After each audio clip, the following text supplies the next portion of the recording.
On day 43, I woke up at 9 AM and decided to continue reading Electrical Volume 1. At 2 PM, I was done and took a moment to eat my peanut butter. This allowed me to restore my weight gain status. After that, I dismantled the power bar I had on me to free some space in my inventory. Then I went to my car trunk in order to take a screwdriver that I accidentally deposited with the rest of the loot. Before I can do anything else, I had to fight 3 Zeds that came from different directions. This fight started to attract more enemies to my location, but they were spread out enough to allow me to kill all 4 of them without any major issue. After that, to free more space and finish looting the gated community in one run, I dismantled every single small electronic and did the same with the televisions. A few hours later, I was interrupted by a Zed that came from the northwest. While continued dismantling the rest of my electronic supplies, I had to fight another troublemaker. Once done, I noticed a group incoming from the southeast. Addressing this issue, I had to kill 3 Zeds. While taking the rest of my junk food from my truck, I drove till the end of the neighborhood road. Here I started by killing 2 enemies. This attracted more that emerged from all directions. Retreating, I killed the fastest, and to save energy and play it safer, I opted to enter inside the closest house. Staying inside the bathroom, I was able to kill one by one 4 Zeds that climbed through. After that, I used the window to leave the house. This forced 2 enemies to chase me that previously were banging on the entrance door. This wasn't an issue, considering that I dropped them both like flies. Then I faced another one on the other side of the road. After that, I checked the trunk of the red car, and this allowed me to find a wrench, a screwdriver, and a sack to loot. Inside the vehicle, I found a map of Riverside on the first seat, followed by a walkie-talkie, some matches, and a magazine on the second. At this point, I had to exit the car and deal with an incoming Zed. Going back inside, I checked the glove box. From within, I was able to obtain just some matches and a flyer that shows the location of Gun Unlimited. Considering that it's the best location to get guns before going to Louisville, I took it. Leaving the car, I was ambushed by an enemy I disposed of quickly. Then I had to fight also another one that was desperately trying to break through the door and flee from my bloodlust. He even had some matches for me to collect. It was finally quiet, and I started looting from the large metal shelves. In the first, I found 2 mechanic skill books, followed by a wooden rod, a vehicle key, 1 nail, and 2 claw hammers in the second. Some wire, a welder mask, 1 screw, a screwdriver, a propane bottle, a box of screws, and even a bellow in the third. By the way, the bellow is a new item required in forging. Moving to the 4th shelf, I found 2 rubber hoses and a hand drill. At this point, was time to check the cardboard boxes. The first had just a can opener to offer, while in the second I found a jar lid and 2 empty jars, followed by an iron bar quarter and an electrical wire in the third. After dealing with an intruder, I checked the wall metal shelf. From this one, I was able to obtain some vise grips, a leaf rake, a gardening trowel, a funnel, and 2 club hammers. Leaving the garage, I was intercepted by a group of 3 that were attracted by me like flies by the lantern. They died as quickly as the flies do when they actually try. By the way, the keys I found before were from the red car nearby, but it had no fuel and the battery was dead. At this point, it was time to deposit the loot I obtained before and lose the encumbrance Moodle. Then I went back inside the building to finish looting it. Behind the first door I opened, there was a Zed to deal with and a whole kitchen to loot. But before that, I dropped the owner key ring to the ground, only to move the bottle opener within to my key ring. While looting the kitchen, I obtained a cartoon of grave juice from the first cupboard, some dried beans and junk food from the second, followed by a griddle pan and an empty saucepan from the third. The rest of containers didn't have anything of use. This is why I went in the hallway and checked the drawer near the staircase. This allowed me to find 2 belts and a pair of denim long shorts in perfect conditions. The next moment, I had to open the entrance door and fought the 3 neighbors that wanted to visit their friend. Going back in the house, I didn't find anything else on the ground floor and moved upstairs. Following the noise, I found the owner that was trying to open his bedroom door. Loot-wise, his bedroom has to offer just one entertainment book in the bookshelf. Back to the hallway, I looted a pair of heavy socks from one of the drawers. After that, it was left to search the master bedroom. This allowed me to find some headphones to dismantle in the first drawer, a long-sleeved t-shirt in the second, while the best loot was in the third, where I found a great piece of literature, an M9 pistol and a box of 9mm rounds. While the last loot of this house was in the adjacent bathroom that had a hairdryer in its cupboard to offer. After dismantling the new electronic devices, I decided that was a good moment to take a nap and fully restore my strength for the next day. I woke up at 6 a.m. and as soon as left the house, I had to fight a Zed that was waiting for me near the entrance door. After that, I went to loot the building on the other side of the road.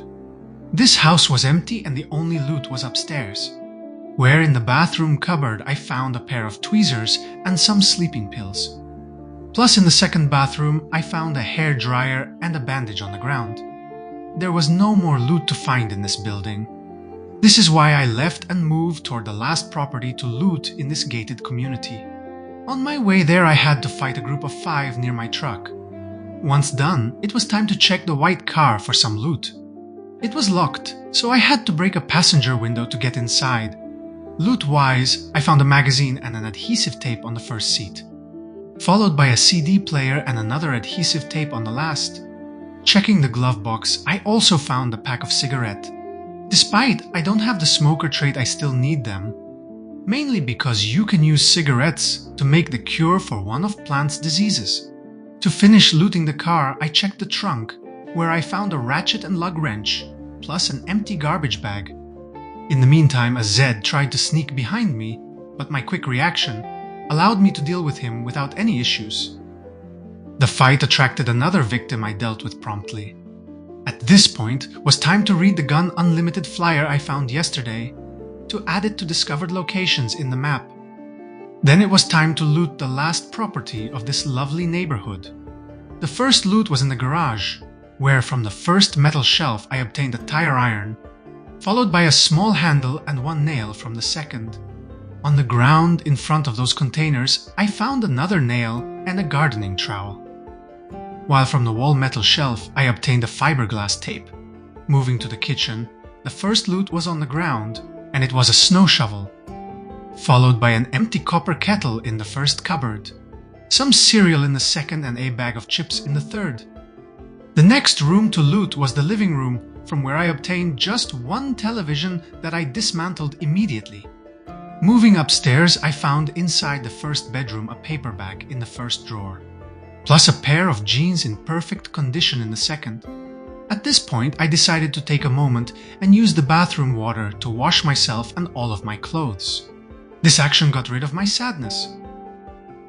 Once I was done, I checked the second bedroom, where I found a pair of earbuds to dismantle in the first cabinet, while from the second I obtained a magazine and another electronic device to dismantle. I was done looting this house and went downstairs, but had to go back to safely fight an intruder. Banging at the entrance door, I found a second enemy to fight and another one while reaching my vehicle. Finally, it was time to sign the last properties as looted in the map.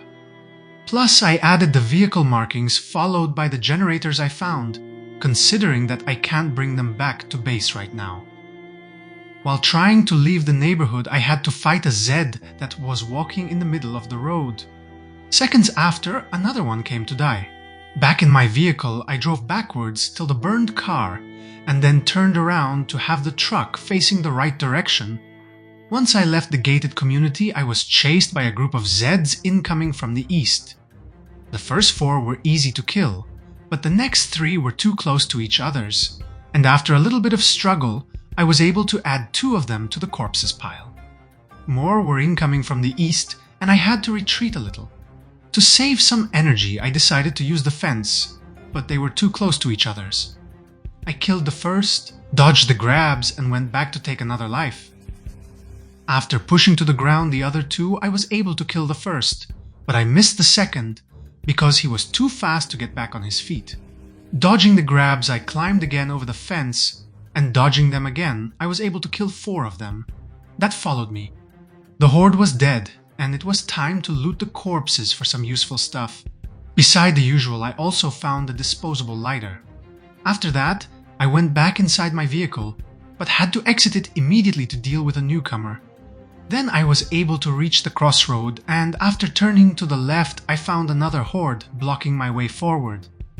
Only one of them noticed me, and I easily dealt with him soon after. Later I got closer to the group and caught the attention of another 2. Both fell for the fence trap and died quickly. Only 2 were left, and after getting really close, I was able to force them to fight me. Turning around, I noticed a 3rd near the fence, and I tried to get to him before he can stand up. Unfortunately, I was late, and he pushed me away. After a little bit of struggle, I was able to push him to the ground, and did the same to another member of the Horde, before finishing both.